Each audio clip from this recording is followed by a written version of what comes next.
Hello everyone, Deb Floros, guest designer for Rings and Things. I've got some beautiful 8mm crazy lace calcite gemstones.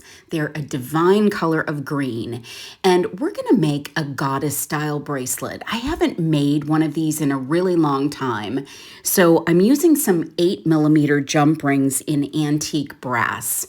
And I think they match perfectly with these beads. Now, I've got two little containers here. One has been worked on, the other has not. So one thing I like to do when I'm using jump rings, if they're split, is I want to make sure that I close them up and get them nice and flush before I use them. And you're going to use a lot of jump rings in this project.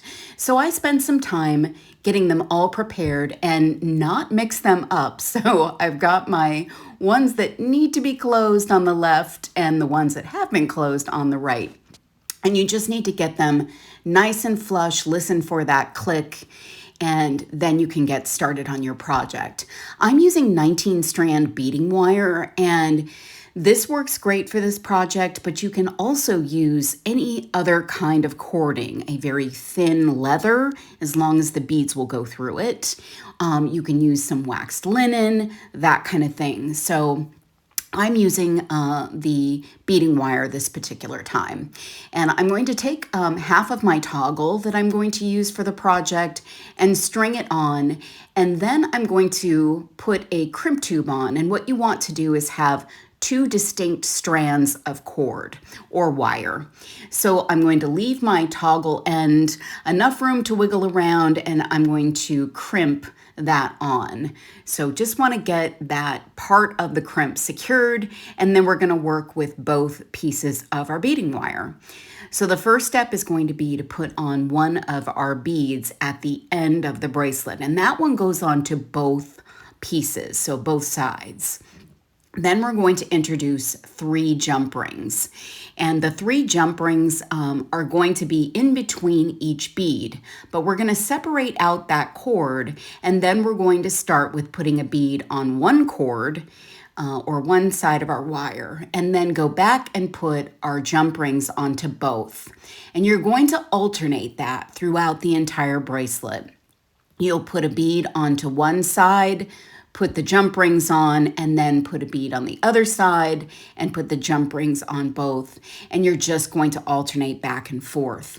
One tip is to make sure that you're using jump rings that are about the same size as your beads. That will make for the best look here.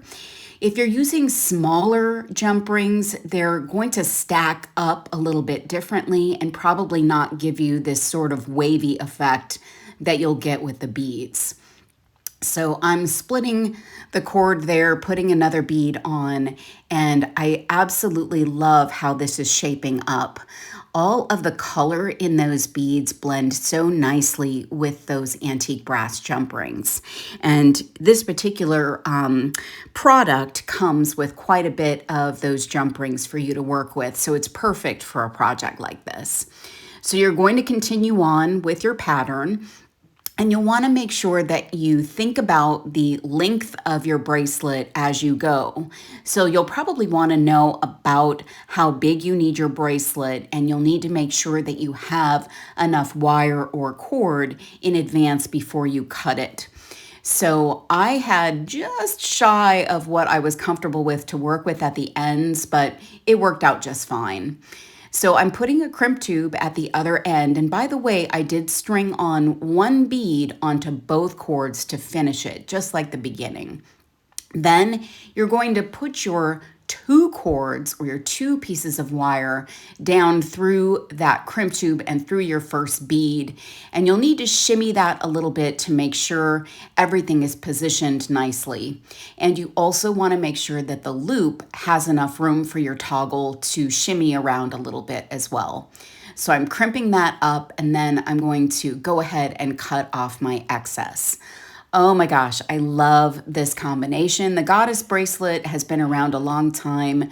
I love that style, so I thought it might be fun to bring it back for this project. And I think I need one more thing. I'm going to add one bead to accent this bracelet. So I'm grabbing a small flathead pin and I'm just going to wire wrap that onto the bracelet. So I'm going to create a loop with my round nose pliers, and then I'm going to open that up, and then I'm going to add it directly onto my wire. So my loop of my wire with my toggle bar.